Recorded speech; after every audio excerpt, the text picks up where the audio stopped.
우리가 이제 계속해서 사람이 답이 될 수 있는가에 대해서 함께 나누고 있었습니다. 과연 사람이 세상을 변화시키고 그 사람이 사람을 감화하고 회복하게 할 수 있는가? 우리가 현실적으로 생각할 때 우리가 지금 마주하고 있는 현실 속에서 그것이 굉장히 어렵고 불가능해 보이는 것이 사실입니다. 근데 지난주에 우리가 함께 말씀을 나누면서 하나님은 우리를 향한 분명한 그 놀라운 기대를 가지시고 그 기대를 꺾지 않으신다는 거예요. 불편한 편의점의 그 독고씨를 통해서 사실 편의점에서 일어날 수 없는 사람이 감화되고 치유되고 회복되는 놀라운 역사들이 가능했던 것처럼 오늘날의 교회도 정말로 아무것도 아닌 것 같은 그 존재 한 사람 한 사람들을 통해서 사람은 사람을 빛나게 할 수 있는 놀라운 존재일 수 있다는 것을 우리는 확인할 수 있었다는 겁니다. 그런데 그게 가능한 건 사실이지만 현실에서 그것이 이루어지는 것은 결코 쉬운 일이 아니라는 것입니다. 그렇다면 오늘날에 우리가 사람을 마주하고 관계하는 이 실제적인 현실 속에서, 이 교회 환경 속에서 어떻게 하면 우리가 철이 철을 빛나게 하는 것처럼 사람이 그 친구의 얼굴을 빛나게 하는 그러한 관계가 가능할 수 있게 되는가? 오늘 이 시간에는 예수님과 베드로의 이야기를 통해서 그것이 가능하게 되는 첫 번째 비밀을 함께 나눠보려고 합니다. 여러분, 예수님과 베드로가 처음 어디서 만났는지 아세요? 오늘 마태복음 4장 18절부터 10절을 보니까 갈릴리 해변에 다니시다가, 예수님께서 이제 갈릴리 해변을 다니시다가 두 형제 곧 베드로라는 시몬과 그 형제 안드레가 바다에 금을 던지는 것을 보셨다고 합니다. 이 처음 만난 장소는 갈릴리 해변이었어요. 이 갈릴리 해변의 이 그림을 한번 보시면, 지도를 보시면 이렇게 호수를 중심으로 해서 여러 가지 마을들이 지금 배치되고 있는데요. 갈릴리는 반지, 원이라는 뜻입니다. 호수가 그런 것처럼 이렇게 원으로 호수가 되어 있고 그 주변으로 마을들이 이렇게 형성되어 있는 거예요. 가나안 정복 이후에 납달리 지파가 이 땅을 분배받았는데, 분배를 받을 때 그 당시 있었던 가나안 족속인 이 아모리 히위 족속들을 다 쫓아내지 못하고 그들과 함께 살기도 했고, 또 이방 나라와 굉장히 근접해 있는 곳이어서 굉장히 외부의 문화가 많이 들어와 있는 곳이 바로 이 갈릴리 지역이었습니다. 특별히 그래서 마태복음 4장 15절에서는 이렇게 갈릴리를 부르거든요. 스불론과 납달리 땅 요단강 저편 해변길과 이방의 갈릴리요. 이 갈릴리는 이스라엘 나라 안에 있었지만 사람들에게 어떻게 인식되고 있었냐면 이방 나라처럼 여겨지고 있었다는 거예요. 왜냐하면 이 이방 나라와의 교류가 많다 보니까 그 지역에 혼혈인들도 굉장히 많았고, 또 예루살렘과는 굉장히 멀리 떨어져 있어서 사투리를 굉장히 심하게 썼다는 거예요. 나중에 이제 예수님이 제자들이랑 막 몰려다니니까 예수님의 제자들과 그 무리들을 뭘로 사람들이 구분하는 거예요? 이 말투를 보니까 얘네가 갈릴리 사람, 그 예수의 무리가 맞네 하고 사람들이 캐치하는 것을 우리가 성경 속에서 발견할 수 있거든요. 그런데 이제 처음 예수님이 베드로를 만난 곳이 갈릴리인데, 사실 예수님이 자라나신 곳도 갈릴리예요. 마태복음 2장 22절 23절을 보니까 예수님이 처음에 이 헤롯의 이 박해를 피해서 애굽으로 피신 가셨다가 다시 갑자기 꿈에서 지시하심을 받아서 갈릴리 지방으로 떠나가 나사렛이라는 동네에 가서 사셨다고 분명하게 성경은 우리에게 말씀해주고 있거든요. 그러니까 예수님은 갈릴리 나사렛에서 어린 시절을 보내셨던 것입니다. 여러분, 그런데 이 갈릴리라는 동네는 사실 이 이스라엘 백성들에게 굉장히 주목받는 동네는 아니었다는 거예요. 요한복음 1장 46절에서도 나사렛에서 무슨 선한 것이 날 수 있겠느냐, 나사렛 완전 총돈 데인데 그 깡식으로 해서 뭐 대단한 게 나타날 수 있겠어? 이렇게 사람들이 생각을 했다는 거예요. 요한복음 7장 52절에서도 갈릴리에서는 선지자가 나지 못하느니라. 아니 뭐 그 시골에서 완전 촌구석인데 거기서 어떻게 선지자가 나올 수 있겠어. 이 갈릴리는 사람들의 기대와 관심에서 완전히 벗어난 곳이었어요. 우리가 갈릴리 사람이라고 하면 무시받고 기대받지 못하고 주목받지 못하고 인정받지 못하는 태생적으로 대단하지 못한 사람이 태어나는 곳이 이 갈릴리라고 여겨졌다는 것입니다. 그런데 보니까 예수님이 처음 베드로를 만난 것도 갈릴리고 예수님이 자라나신 것도 갈릴리인데 예수님이 사역을 처음 시작하신 것도 어디냐면 이 갈릴리였어요. 마태복음 4장에 예수께서 요한이 잡혔음을 들으시고 갈릴리로 몰러가셨다가 나사렛을 떠나 스불론 땅과 납달리 지경 해변에 있는 가버나움에 가서 사시니 갈릴리 지역의 가버나움에 갑자기 터를 잡고 이 공생애를 시작하시는 겁니다. 흑암에 앉은 백성이 큰 빛을 보았고 사망의 땅과 그늘에 앉은 자들에게 빛이 빛이었도다 하느니라 하는 이 말씀이 선포되면서 이때부터 예수께서 비로소 전파하여 이르시되 회개하라 천국이 가까웠느니라 하였더라. 예수님이 이 말씀을 선포하시고 이제 공생의 사역이 시작되는 장면이 바로 이 마태복음 4장의 장면이고 예수님이 공생애를 시작하자마자 바로 이 베드로와의 첫 만남이 시작되었다는 거예요. 갈릴리 해변에 다니시다가 갈릴리에 이제 자리를 잡으시고 갈릴리 해변에 다니시다가 두 형제 곧 베드로라 하는 시몬과 그의 형제 안드레가 바다에 그물을 던진 걸 본 거예요. 근데 이 사람들이 이제 어부였죠. 고기를 잡는. 근데 그 만남의 이야기가 누가복음에 보면 조금 더 자세하게 나타나 있는데요. 무리가 몰려와서 하나님의 말씀을 들을 때 예수는 게네사렛 호숫가에 서서, 이제 이 게네사렛이라는 것도 이 갈릴리 주변의 한 마을의 이름이거든요. 그래서 이제 그것을 게네사렛 호숫가라고도 부르는 거예요. 그런데 호숫가에 배 두 척이 있었는데 이제 사람들에게 말씀을 전하시려고 하니까 어디서 뭐 대충 어떻게 할까 하다가 배에다가 배를 육지에서 조금 띄워놓은 다음에 배에 서서 말씀을 전하시고 사람들은 육지에서 이렇게 해변가에 앉아가지고 말씀을 들었다는 거예요. 그런데 이렇게 말씀을 마치시더니 이렇게 이야기를 하셨다는 겁니다. 누구에게 이르시되? 시몬에게 이르시되 깊은 데로 가서 그물을 내려 고기를 잡으라. 시몬이 이렇게 대답합니다. 아니 예수님, 제가 밤새도록 고기를 잡았지만 고기를 못 잡았습니다. 안 돼요. 그랬을까요? 그게 아니라 시몬이 이렇게 대답을 합니다. 그렇지만은 말씀에 의지하여 내가 그물을 내리리이다.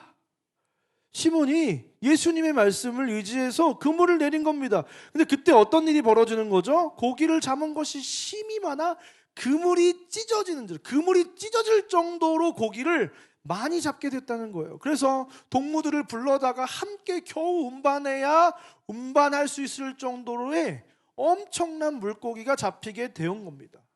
그런데 일반적인 반응은 어떻게 할까요? 어떤 사람이 우리가 사업을 하고 있는데 예를 들어서 갑자기 이 사업을 잘 될 수 있도록 막 정보도 주고 막 해서 우리 사업이 갑자기 빵! 잘 된 거예요. 그 사람을 향해서 우리가 어떤 반응을 보일까요? 아우 선생님, 귀인이 어디 있다가 지금 오셨어요. 너무 감사합니다. 이런 좋은 투자 정보도 주시고 그래서 제 사업이 너무 잘 될 수 있었던 것 같아요. 너무 감사합니다. 앞으로 좀 자주 좀 연락하고 지내면서 가까이 지내면서 우리 함께 이 사업을 잘 될 수 있도록 도와주시면 너무 감사할 것 같아요. 이래야 되잖아요. 그죠? 그런데 어떻게 하는 거예요? 베드로의 반응을 보세요. 앞으로 계속 함께 합시다. 저가 그렇게 성공하게 해주시면 물심양면으로 당신이 하시는 그 사역을 서포트하겠습니다. 이렇게 해야 되는데 베드로는 뭐라고 했다는 거예요?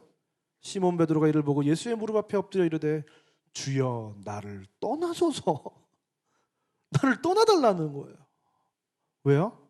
나는 죄인이로소이다. 베드로는 지금 인생의 귀인을 만난 게 아니에요. 자기 삶을 더 윤택하게 해줄 수 있는 어떤 도움을 줄 수 있는 선생님을 만난 게 아니라는 거예요. 베드로는 그 순간 누구를 만난 거예요? 나의 영원한 죄의 문제를 해결해 줄 메시아 그리스도 예수님을 만난 것입니다. 그러니까 주여 나를 떠나서, 자기의 죄를 밝히 비추시는 그 빛 대신 예수 그리스도를 만난 이 베드로는 예수님이 나를 떠나주세요, 저는 너무나도 부족해서 예수 그리스도와 함께 할 수 없습니다 라고 고백을 하는 겁니다. 그때 이제 예수님께서 이렇게 말씀하시는 거예요. 예수께서 시몬에게 이르시되 무서워하지 말라, 이제후로는 내가 사람을 취하리라 하시니 그들을 배들을 육지에 내고 모든 것을 버려두고 예수를 따르니라. 예수님께서 시몬에게 이렇게 말씀하십니다. 이제후로는 너가 사람을 낚는 어부가 될 것이다. 그러니까 베드로가 어떻게 했다는 거예요? 그 배를 다 내어두고 자기의 생업을 내어두고 자기의 삶의 모든 것을 내려두고 예수님을 쫓았다는 겁니다. 여러분, 그런데 재밌는 것은 무엇이냐면 예수님과의 첫 만남이 이 갈릴리에서 시작이 됐는데 예수님의 사역의 마지막 장소도 갈릴리였다는 거예요. 마태복음 28장을 보니까 11제자가 갈릴리에 가서 예수께서 지시하신 산에 이르러. 여러분, 예수님께서 마지막 지상 대명령 뭐예요?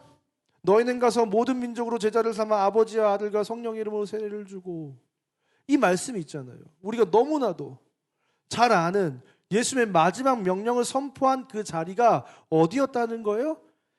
갈릴리에 있었던 어떠한 산에서 이루어진 일이라는 겁니다. 11제자를 그 갈릴리에 있는 한 산에 모아두고 예수님께서 이 말씀을 하신 거예요. 가룟 유다는 떠나고 이제 11제자가 남은 거죠. 마침 어저께 제가 그 순신방을 했는데요, 11분이 계시더라고요. 그래서 이분들이 제자다, 이분들이 꼭 제자가 되셔야 된다, 이런 생각을 했는데요, 여러분, 예수님의 사역의 마무리 장소도 갈릴리였어요. 근데 그때 갈릴리에서 있었던 일이 무엇입니까? 여러분, 요한복음 21장 3절을 보니까 시몬 베드로가 또 물고기를 잡으러 가요.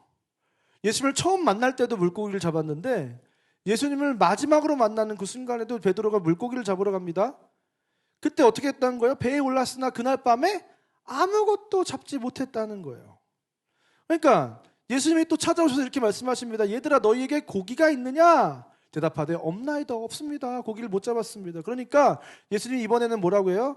지난번에 깊은 곳에 가서 그물을 던지라고 그랬는데 이번에는 네 오른편에 던지라, 그리하면 잡으리라, 이렇게 말씀하신 거예요. 근데 또 어떻게 되는 거예요? 물고기가 많아 그물을 들 수가 없었다는 거예요. 그래서 이러고 난 다음에 예수님께서 베드로에게 또 찾아오셔서 이렇게 물으시는 거 여러분 너무 잘 아시잖아요. 고기를 막 구워주신 다음에 어떻게 한 거예요? 3번 물으시잖아요. 네가 나를 사랑하느냐, 사랑하느냐, 사랑하느냐. 그때 베드로의 대답은 무엇이었습니까? 오 주님, 당신만이 아십니다. 내가 주님을 사랑하는 줄 주님께서 아십니다. 그렇게 고백하는 이 베드로의 고백 앞에 예수님께서 내 양을 먹이라, 내 양을 치라, 내 양을 먹이라 말씀하시고 베드로를 다시 세워주시잖아요. 그러면서 베드로에게 이 말씀을 하시는 거예요. 너가 젊어서는 스스로 띠뛰고 네가 원하는 대로 마구잡이로 다니고 네 맘대로 네 뜻대로 살았지만 이제 네가 어떻게 되겠다는 거예요? 내 팔을 벌리리니 남이 내게 띠띠우고 원하지 않는 곳으로 데려가리라. 네 맘대로 살지 못하는 인생이 펼쳐질 거야 라고 말씀하시는 거예요. 그러면서 이 말씀이 어떤 뜻이라고 성경은 기록하고 있습니까? 이 말씀을 하시면 베드로가 어떠한 죽음으로 하나님께 영광을 돌릴 것을 가리키심이로라. 전승에 의하면 베드로가 나중에 로마에 가서 십자가에 달려 예수님과 똑같은 죽음을 당하게 될 때 나는 너무나도 부족한 종인데 어떻게 예수님과 같이 십자가에 달려 돌아갈 수 있겠냐고 하면서 자기를 거꾸로 십자가에 달아서 죽여라고 해가지고 거꾸로 죽임을 당했다고 전승이 있습니다. 그러한 베드로를 향해서 예수님께서 이제 뭐라고 하시는 거예요? 이 말씀을 하시고 베드로에게 이르시되 나를 따르라. 여러분, 근데 굉장히 놀라운 사실은 제가 오늘 이 말씀을 준비하면서 사복음서 전체를 묵상하는데 놀라운 사실을 하나 발견했어요. 그것이 무엇이냐면 복음서의 시작과 끝이 수미상관을 이루고 있더라는 거예요. 잘 보세요. 예수님께서 갈릴리에서 사역을 시작하십니다. 그리고 갈릴리에서 사역을 마치세요. 시몬을 처음 만나시고 시몬을 마지막으로 만나십니다. 안 잡히는 고기를 잡히게 하시고 안 잡히는 고기를 또 잡게 하세요. 그 다음에 베드로가 나를 떠나소서 나는 죄인입니다라고 회개를 하는 장면이 나오고 베드로가 다시 3번 부인한 사실을 회개하는 장면이 등장을 합니다. 예수님께서 베드로에게 나를 따라오라고 하시고 다시 베드로에게 나를 따르라고 말씀을 하세요. 베드로가 3번 부인하는 장면이 또 중간에 있고 베드로가 3번 사랑을 고백하는 장면이 복음서를 둘러싸고 있더라는 거예요. 그래서 예수 그리스도의 공생의 사역을 둘러싸고 처음과 끝이 완전하게 일치를 하고 있다는 거예요. 여러분, 이것이 무엇이냐면 복음서가 우리가 생각하는 것보다 베드로를 굉장히 중요한 인물로 여기고 있다는 거예요. 이 복음서가 다 예수님에 대한 내용인 줄 알았는데 베드로로 시작해서 베드로로 끝나더라는 거예요. 그리고 복음서 내용의 수많은 부분이, 정말 많은 부분에서 베드로가 마치 이 이야기의 주인공인 것처럼 등장하는 장면들이 굉장히 복음서 중간중간에 많이 등장을 하더라는 거예요. 그러니까 우리는 복음서 이야기가 예수님의 이야기라고 생각을 했는데 사실은 예수님과 베드로의 이야기가 바로 이 복음이더라는 거예요. 여러분, 이 복음에는 사실은 우리는 생각지도 못했던 엄청난 비밀 하나가 담겨져 있는 겁니다. 예수님에게 있어서 베드로는 굉장히 중요한 존재였고 성경은 우리가 생각하는 것보다 훨씬 더 많은 분량과 이 복음서의 구조를 완전히 베드로로 만들어서 베드로라고 하는 이 인물을 우리에게 주목하여 보기를 원하고 있다는 거예요. 여러분, 근데 생각을 해보세요. 우리가 복음서를 읽어가면서 베드로의 면면을 하나하나씩 살펴보면 베드로가 그렇게 주목받을 만한 사람이에요, 아니에요? 사실은 드러날수록 더 안 좋아, 자기 스스로에게. 다 마이너스인 사람이에요, 사실. 베드로가 어떤 사람입니까? 마태복음 14장 20절을 보니까 풍랑을 만난 제자들이 벌벌 떨고 있으니까 예수님이 어떻게 하는 거예요? 무리를 걸어서 제자들에게 찾아오니까 제자들이 유령이 나타났다 막 이러면서 난리가 났잖아요. 근데 예수님이 내니 안심하라 두려워 말라 이렇게 하시니까 제자들이 안심을 하고 있을 때 누가 또 여기서 나서는 거예요? 베드로가 어떻게 했다는 거예요? 베드로가 대답하이르되 주여 만일 주님이시거든 나를 명하사 물 위로 오라 하소서 하니. 다른 제자들 다 가만히 있는데 자기만 또 손을 들고 뭐라고 있는 거예요? 나도 무리를 걷게 해주십시오 하고 막 난리가 난 겁니다. 그럼 젊은 사람들이 이런 사람을 요즘 2글자로 뭐라고 표현하는지 아세요? 관종이다 라고 표현하는 거예요. 관심병자. 너무 나서기를 좋아하고 나대기를 좋아하고 남 앞에서 주목받기를 좋아하는 관종과 같은 사람. 여러분, 대한민국 사회에서 이런 사람을 좋아합니까? 안 좋아합니까? 썩 좋아하지 않잖아요. 또 저런다. 관종이네. 여러분, 관종이네. 이 말에는 어떤 뉘앙스가 풍겨져 있는 거예요? 못마땅하다는 뉘앙스가 들어가 있는 거예요. 베드로는 이런 사람이었어요. 그런데 사리분별도 잘 안 돼요. 예수님이 이제 변화산에 올라갑니다. 베드로와 야고보와 요한 이 수제자 3명만 데리고 변화산에 올라가요. 근데 그들 앞에서 어떻게 했다고요? 변형되사 얼굴이 해같이 빛나며 옷이 빛과 같이 휘어졌더라. 예수님이 갑자기 제자 3명을 데리고 산에 올라가셨는데 변신을 하신 거예요. 갑자기 그냥 인간 예수님이었는데 신 예수님 모드로 갑자기 변화를 하시더니 모세랑 엘리야랑 막 대화를 하시는 거예요. 그러니까 여러분, 이 3명의 수제자가 어떻게 생각했겠어요? 깜짝 놀란 거죠. 사실 예수님이 하시는 기적들도 많이 봐왔고 예수님을 하나님이라고 생각은 했지만 본 모습을 본 적은 없잖아요. 그런데 갑자기 막 얼굴이 변형이 돼가지고 해같이 빛나고 온몸에 막 빛이 막 나는 거예요. 그러니까 베드로가 흥분을 합니다. 이번엔 또 뭐라고 해서 하는 거예요? 예수님, 여기에다가 초막을 3개를 지읍시다. 모세를 위해서, 엘리야를 위해서, 주님을 위해서 초막 3개를 지읍시다. 신나가지고 막 얘기를 하는데 거기다 초막을 왜 지어요? 자기 지금 막 흥분해가지고 아무 말이나 막 던지고 있는 거예요. 그걸 성경에서 정확하게 뭐라고 얘기하고 있는 거예요?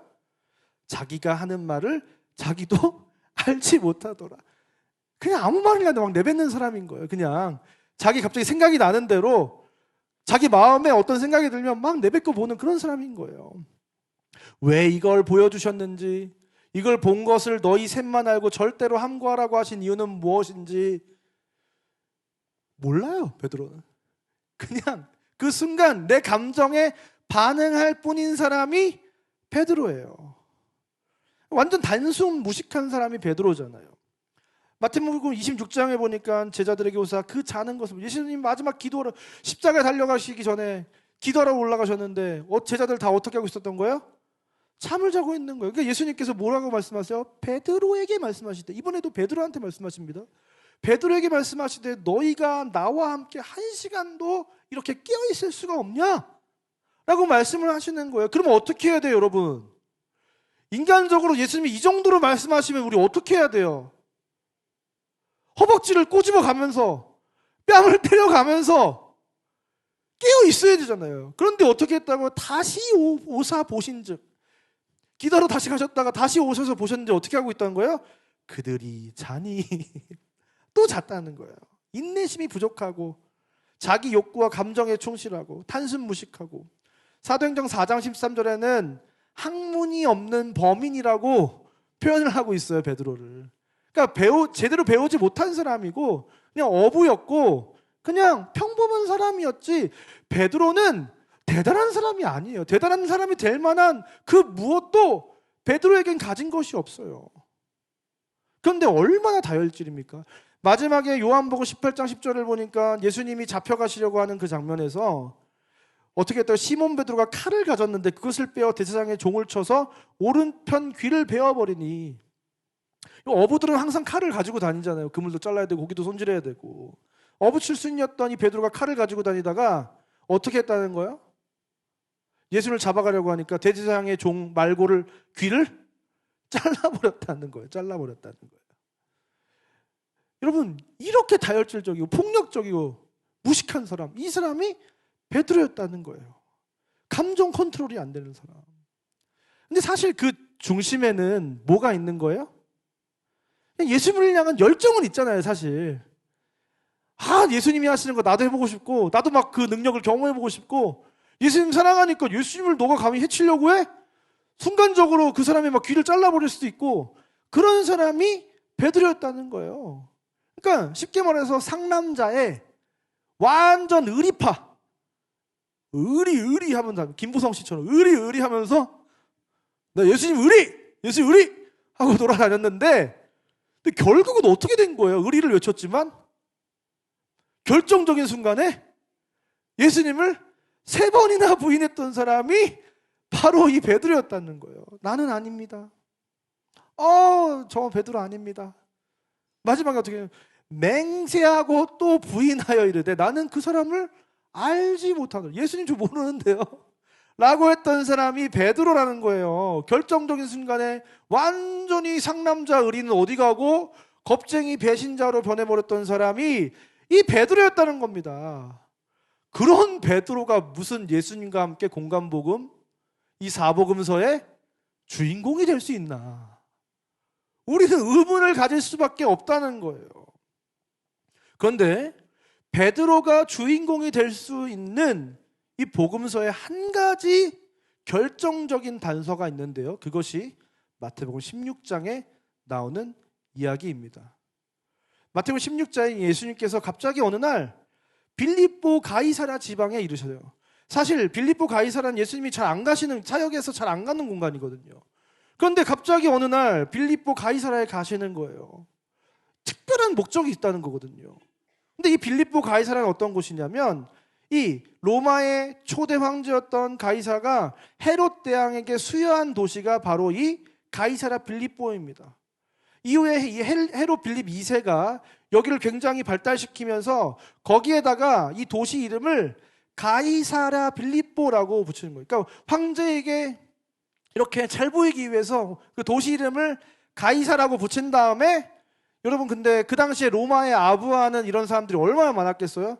여기도 가이사, 여기도 가이사, 지역이 많으니까 빌립이라는 내가 만든 도시라고 해가지고 가이사랴 빌립보 이렇게 이름을 붙여버린 거예요. 그러니까 여기는 완전 로마 문화의 중심지고 이방 신전도 엄청나게 크게 있고 로마 문명이 굉장히 발달한 곳이 바로 이 가이사랴 빌립보였다는 거예요. 그런데 이 로마 황제의 도시에서 예수님이 오늘 제자들에게 이렇게 질문을 하시는 거예요. 첫 번째 뭐라고 질문하십니까? 사람들은 인자를 누구로 하느냐? 사람들의 인식 속에서 나는 어떤 존재니? 라고 물어보시는 거예요. 이르되 제자들이 대답합니다. 더러는 세례 요한이라고 하고 누구는 엘리야라고 하고 누구는 예레미야나 선지자 중에 하나라고 사람들은 이야기를 합니다.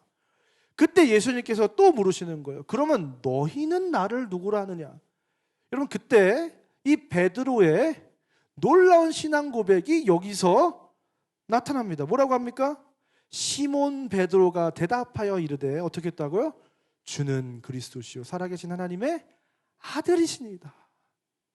여러분 이것이 다른 도시에서 했으면 그냥 그런가 보다 할 수 있어요. 그런데 여기가 바로 가이사랴 빌립보였다는 것이 굉장히 중요하다는 거예요. 이 가이사의 도시에서 로마 황제의 도시에서 그 웅장한 로마의 문화와 거대한 신전 앞에서 예수님은 베드로에게 이 질문을 한 겁니다.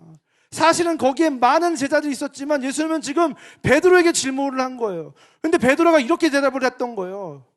주님, 이곳이 제 아무리 가이사의 도시라고 할지라도 이곳이 로마 황제를 신으로 모시는 도시라고 할지라도 주님만이 이 도시의 왕이시고 주인이시고 이 도시의 신 하나님이십니다.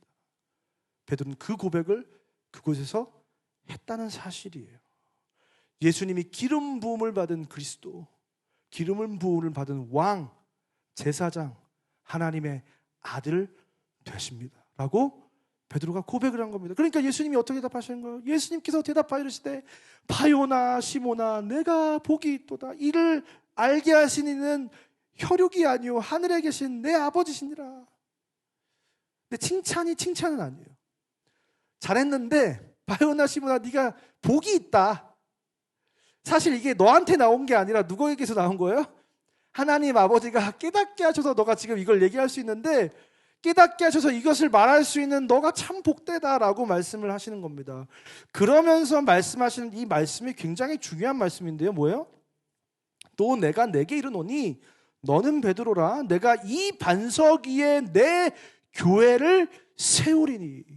우리는 지금까지 이 구절을 읽을 때 이 반석 위에 내 교회를 세우겠다는 하나님의 말씀을 굉장히 주목해서 봤다는 거예요. 이 베드로의 신앙 고백 위에 흔들리지 않는 이 베드로의 신앙 고백 위에 이제 교회가 세워질 것이다 라고 우리는 생각을 했는데 아니라는 거예요. 뭐예요? 우리는 뭘 더 주목해서 봐야 되는 거예요? 너는 베드로라. 내가 이 반석 위에 교회를 세울 것이다. 이 말은 뭐예요? 베드로 너를 통해서 내가 교회를 세우겠다는 거예요. 그럼 잘 보세요. 이 베드로라는 말에 우리가 주목을 해야 되는데요. 예수님께서 베드로를 처음 만나셨을 때 마가복음 3장 16절부터 17절을 보니까 이렇게 말씀하세요. 이 12를 세우셨으니 시몬에게는 베드로라는 이름을 더하셨고 또 세베대의 아들 야고보와 야고보의 형제 요한이니 이 둘에게는 보아너게 우레의 아들이라는 이름을 더하셨으며 예수님께서 복음서에서 3명에게만 별명을 지어주는데요. 이 베드로와 요한과 야고보 이 세 사람에게만 별명을 지어주셔서 이 세 사람만 변화산에 같이 올라간 사람들이잖아요. 수제자들이에요. 이 세 사람들의 특징은 뭐예요? 나중에 교회 시대에 엄청난 역할을 하게 될 사람들이 바로 이 세 사람이에요. 근데 그 3명 중에서도 수장은 베드로였고 그 3명 중에서도 예수님께서 가장 주목하는 사람은 베드로라는 거예요. 여러분 사실 베드로가 제일 처음 제자가 된 사람도 아니에요. 요한복음 1장을 보니까 요한의 말을 듣고 예수를 따르는 두 사람 중에 하나는 시몬 베드로의 형제 안드레라. 이 세례 요한의 제자 2명이 있었는데 그 사람이 먼저 예수님의 제자가 됩니다. 그 중에 하나는 시몬의 동생이었던 안드레예요. 안드레보다 이 베드로가 더 늦게 제자가 됐다고요. 근데 이 안드레가 먼저 하나님 예수님을 만난 다음에 시몬을 찾아 이렇게 말을 합니다. 우리가 메시아를 만났다. 메시아는 번역하면 그리스도라. 베드로가 여러분 회개를 하면서 주여 나를 떠나소서 나는 죄인이로소이다라고 고백할 때 베드로는 그 말을 기억했을 거예요. 아, 메시아 그리스도. 그 예수 그리스도의 그리스도이신 예수 그리스도를 베드로는 이 안드레를 통해서 만났고 나중에 주는 그리스도시오라고 고백을 하게 되는 거예요. 그런데 그때 이 베드로가 예수를 만났을 때 예수님이 베드로를 보시고 이렇게 얘기하는 거예요. 내가 요한의 아들 시몬이니 장차 게바라 하리라. 너는 지금 시몬인데 게바가 될 거라고 말씀하시는 거예요. 게바가 뭐라고요? 게바는 번역하면 베드로라. 이 베드로 페트로스는 헬라어고 게바는 아람어입니다. 둘 다 같은 말이에요. 바위라는 뜻을 가지고 있어요. 돌이라는 뜻을 가지고 있습니다. 여러분 우리가 예전에 친구들을 놀릴 때 어떤 친구들을 많이 놀려요? 이름에 무슨 석자 들어가는 사람 있잖아요. 그럼 우리 뭐라고 놀리는 거예요? 돌머리야 돌머리야 이러면서 초등학교 때 굉장히 유치하게 친구들을 놀렸던 경험이 우리가 있을 거예요. 이 돌 별명을 지어주는데 돌이다 돌이다. 이 별명이 사실 그렇게 뭐 대단한 별명도 아니고 되게 기분 좋은 별명도 아니에요. 그런데 여러분 장차 개발하리라 라고 하실 때 예수님은 어떤 순간을 노리시고 그 별명을 지어주셨는데 어떤 순간을 노리시고 그 별명을 지어주신 거예요? 이 마태복음 16장에 베드로가 신앙 고백을 할 때 그날만을 기다리면서 이 별명을 지어주신 거예요. 그러면서 그때 뭐라고 하셨다고요? 너는 베드로라. 내가 이 반석 위에 내 교회를 세울 것이다 라고 말씀을 하셨다는 거예요. 원래 시몬이라는 이름은 갈대라는 뜻을 가지고 있어요. 여러분 사람에게 우리가 갈대라고 하면 뭐예요? 이랬다 저랬다 하는 사람이 갈대 같은 사람이에요. 근데 저 사람은 참 바위 같다. 이건 뭐예요? 우직하고 흔들림이 없이 굳건한 사람, 한결같은 사람을 바위라고 우리는 표현을 하는 겁니다. 근데 사실 예수님의 공생의 사역 가운데 이 베드로가 바위 같은 사람입니까? 갈대 같은 사람입니까? 사실은 갈대 같은 사람이에요. 그런데 예수님은 처음 베드로를 보셨을 때부터 이 베드로를 갈대 같은 시몬이라고 보지 않으시고 베드로라고 보시고 베드로라고 부르셨다는 거예요. 그러면서 너 내가 내게 이르노니 너는 베드로라. 내가 이 반석 위에 내 교회를 세우리니 음부의 권세가 이기지 못하리라. 이 베드로라는 존재를 통해 이 베드로의 신앙 고백을 통해 이제 내가 놀라운 역사를 이뤄갈 것인데 그 교회를 통해 베드로를 통해서 세워지는 그 교회를 통해서 나의 놀라운 새로운 역사가 시작될 것이라는 것을 이 사복음서는 응축하고 있는 거예요. 예수님이 우리를 위해서 구원을 베푸시는 내용을 담아내고 있지만 동시에 이 구원 이후에 예수 그리스도의 승천 이후에 하나님께서 이 베드로와 베드로에 의해서 세워지는 교회를 통해서 어떠한 일들을 이뤄가실 것인가에 대한 그 단서가 그 비밀이 지금 숨겨져 있었다는 거예요. 여러분 이 예수님은 베드로를 처음 바라보셨을 때 시몬이 아니라 처음부터 베드로로 바라보고 계신 거예요. 그냥 정말로 갈대 같은 인생, 이랬다 저랬다 하는 인생, 그런 시몬이 아니라 너는 베드로구나. 3번 부인할 때도 너가 지금 부인하지만 너는 반드시 베드로가 될 거구나. 다혈질적인 막 모습을, 인격적으로 부족한 모습을 막 보일 때도 너는 베드로구나 라고 예수님 바라보고 계셨다는 거예요. 막 쓸데없이 나서고 다혈질적이고 단신무속에 폭력적인, 심지어 나를 배반할 시몬이 아니라 예수님은 그 시몬을 처음 본 순간부터 너는 교회의 수장이 될 베드로구나. 너가 나중에 설교를 하면 3,000명이 회심하고 5,000명이 회심을 할 베드로구나. 너는 지금 나를 부인할 베드로가 아니라 복음을 위해서 감옥에 갇히고 내 이름을 위하여 십자가에 거꾸려 달려 순교하게 될 베드로구나. 요놈 잘 만났다. 예수님 그렇게 베드로를 바라보고 계셨다는 겁니다. 이 포인트가 예수님은 되는데 우리는 안 되는 이유라는 거예요. 예수님은 베드로를 바라볼 때 영원 속에서 베드로가 가장 영광스러운 존재로 있을 그 모습으로 베드로를 항상 바라보고 계시더라는 거예요. 그래서 그 영혼을 향한, 그 사람을 향한 무한한 기대와 소망을 가지고 그 사람을 존귀하게 대하는 겁니다. 아무리 그 존재가 지금 시몬 같은 모습을 보일지라도 너는 베드로야, 아우 베드로야 하고 바라보시는 거예요. 근데 저와 여러분은 어떤 모습을 바라보는 거예요? 이 사람의 어떠한 사람이 보여주고 있는 지금의 모습, 너무나도 부족한 모습, 엉망진창의 모습, 약한 모습, 악한 모습, 그 모습만을 우리는 육안으로 바라보니까 예수님이 베드로를 대하는 태도와 우리의 태도는 너무나도 달라질 수밖에 없는 거예요.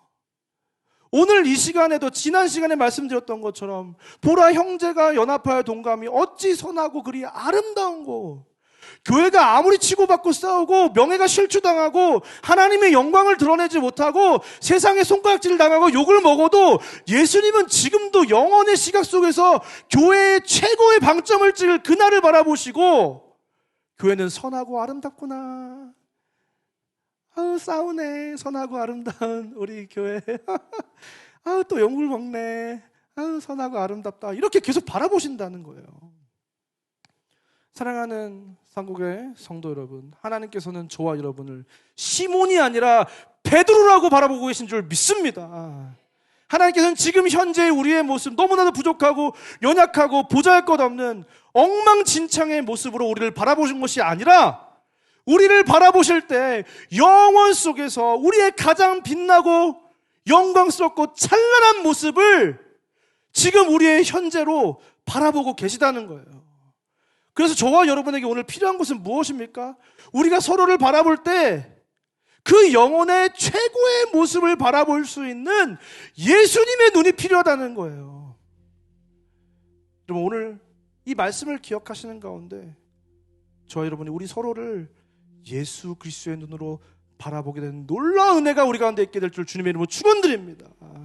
그래서 우리가 서로를 그 인생의 최전성기의 모습으로 가장 영화롭고 보배로운 모습으로 서로를 바라보는 가운데 그 사람이 그 하나님의 기대에 이를 때까지 서로를 독려하고 응원하고 축복해주고 지지해주고 기도해주고 위로해주고 세워가는 그 아름다운 사랑의 공동체, 우리 산곡교회가 되시기를 주님의 이름으로 축원드립니다. 시간 다 같이 자리에 일어나셔서 함께 서로를 축복했으면 좋겠는데요. 여러분, 우리의 손을 펴서 좌우에 계신 분들을 바라보시면서 함께 이렇게 찬양했으면 좋겠습니다. 형제의 모습 속에, 형제의 모습 속에 보이는 하나님 영상 아름다워라. 존귀한 주의 자녀 됐으니 사랑하며 섬기리. 자매님들을 향해서 자매의 모습 속에, 자매의 모습 속에 보이는 하나님 영상, 하나님 영상 아름다. 하나님의 눈으로 서로를 바라보면서 존귀한 주의 자녀 됐으니 사랑하며. 다시 한번 형제님들을 바라보면서 형제의 모습 속에 보이는, 형제의 모습 속에 보이는 하나님 영상 아름다워라. 존귀한 주의 자녀 됐으니 사랑하며 우리의 모임 중에 임하신, 우리의 모임 중에 우리 2층에 계신 분들도 축복합니다. 하나님 영광 아름다운, 온라인으로 예배 드리신 분들도 축복합니다. 능히 여기 계시니 사랑하며. 우리 마지막으로 다시 한번 서로를 축복하면서 형제의 모습 속에 보이는 형제의 모습, 당신의 최전성기의 모습으로 당신을 존중하기 원합니다. 하나님 형상하는 당신을 시몬이 아니라 베드로로 바라보는 눈을 우리가 갖기 원합니다. 그의 자녀 됐으니 사랑하며 섬기리. 우리 좌우에 계신 분들 이렇게 축복했으면 좋겠는데요. 당신은 시몬이 아니라 베드로입니다. 당신의 최상의 모습으로 당신을 바라보겠습니다. 주님의 눈으로 당신을 바라보겠습니다. 당신을 존경합니다. 네, 감사합니다. 우리 한번 이 시간 기도했으면 좋겠습니다. 먼저 한번 기도할 때, 주님, 내가 시몬입니다. 미성숙하고 연약하고 사고뭉치, 아무것도 내세울 수 없는 갈대 같은, 하루에도 수십 번씩 하나님을 떠나고 배반하는, 하나님의 말씀에서 멀어지는 주님, 내가 시몬입니다. 그러나 주님, 그런 나를 반석으로 흔들리지 않는 견고한 하나님의 사람으로 바라보시는 하나님, 나도 그 하나님의 시선으로 나를 바라볼 수 있게 하여 주시옵소서. 그래서 나를 향하신 그 하나님의 놀라운 계획을 기대하며 내 안에 숨겨두신 나의 최선과 최고의 영광으로 나를 바라볼 수 있게 하셔서 지금 내 모습에, 그 한심한 모습에 좌절하고 포기하고 실망하는 것이 아니라 예수님의 영원한 시선으로 나를 바라보게 하셔서 그 하나님의 기대에 따라 내가 하나님이 원하시는 그 모습으로 자라날 수 있게 해달라고 이 시간 주님의 이름을 한번 부르고 간절히 기도하며 나가겠습니다. 주여, 하나님 감사합니다. 오늘 시간 우리를 곳으로 불러봐 주시고 그 하나님의 마음, 우리를 향한 그 하나님의 시선, 베드로와 같은, 시몬과 같은, 갈대 같은, 인격적으로 너무나 부족하고 미성숙하고 아무것도 아닌 보잘것없는 우리를 하나님 베드로라고 부르시며 그 영원 속에서 우리를 향한 무한한 기대와 놀라운 계획과 그 뜻을, 그 경륜을 하나님 펼치실 것을 기도하며 너무나도 흡족하게 행복하게 우리를 바라보시는 하나님, 하나님, 우리가 그 하나님의 시선으로, 하나님 그 영혼의 시선으로 한 영혼 한 영혼을 바라볼 수 있는 하나님께서 우리 가운데 함께하여 그 하나님의 시선을 우리 안에 베풀어 주시옵소서. 하나님, 나를 향한 내 시선이 나는 아무것도 아니야, 나는 보잘것없어, 나는 아무것도 할 수 없어, 나는 정말 실패자야, 하나님 그렇게 나를 바라보는 것이 아니라 나를 향한 무한한 기대와 놀라운 기대와 나를 시몬이 아니라 베드로라고 바라보시는 그 예수님의 눈으로 나를 바라보면서 하나님 나를 통해서 이루기 원하시는 하나님의 그 크고 놀라운 역사를 예수 그리스도와 함께 이뤄가는 하나님 놀라운 존재라고 된다는 우리가 될 수 있도록 하나님 역사하시고 인도하여 주시옵소서.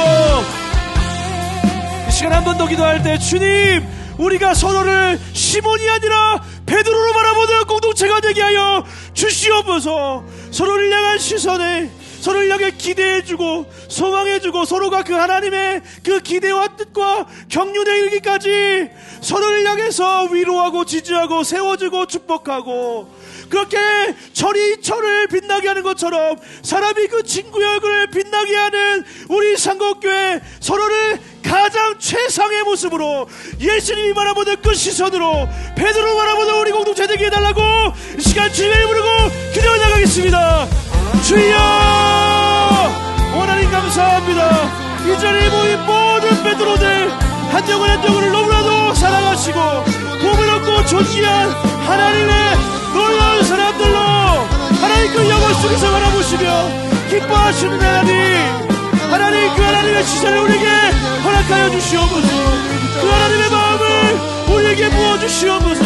우리가 서로를 바라볼 때 그 사람을 향한 기대가 현재 그 사람의 모습이 아니라 하나님께서 영혼 속에서 그 사람에게 계획하신 그 인생의 최고의 전성기, 그 사람이 변화될 최고의 모습, 하나님 그 모습으로 우리가 서로를 바라보고 서로를 존중하고 존경하고 그 영혼을 크게 보는 하나님, 우리 모두가 다닐 수 있도록 하나님 역사하시고 인도하여 주시옵소서.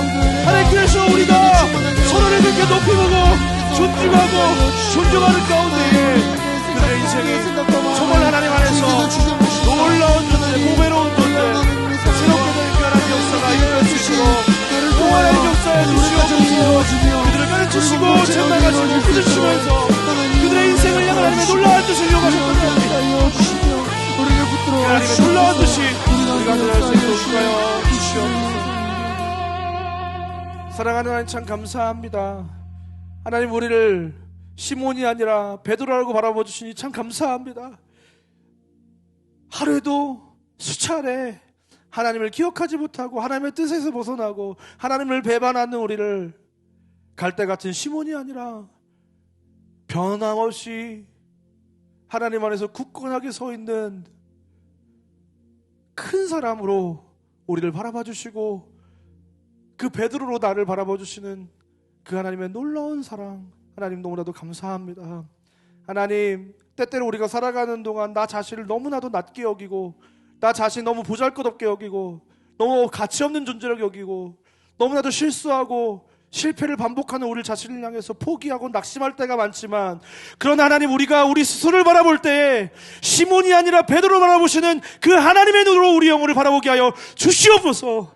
그래서 우리가 이 인생을 살아가는 동안 하나님의 기대와 하나님의 뜻과 우리 인생에 펼치기 원하시는 하나님의 놀라운 계획이 우리 인생 가운데 펼쳐지는 것을 보고 믿음으로 우리도 우리 영혼을 베드로로 바라보고 우리가 그 베드로의 역할을 감당하기까지 하나님, 이 우리의 인생을 온전하게 연단시키시고 변화시키시는 그 하나님의 그 연단의 과정들을 하나님 우리가 잘 통과하여 때때로 우리를 책망하시고 가르치시고 우리를 일으켜 세우시는 그 하나님의 손길을 하나님 우리가 뿌리치지 않고 그 하나님의 연단 속에서 그 보배롭고 영롱하게 빛나는 아름다운 존재로 거듭나는 우리 모두가 다 되게 하여 주시옵소서.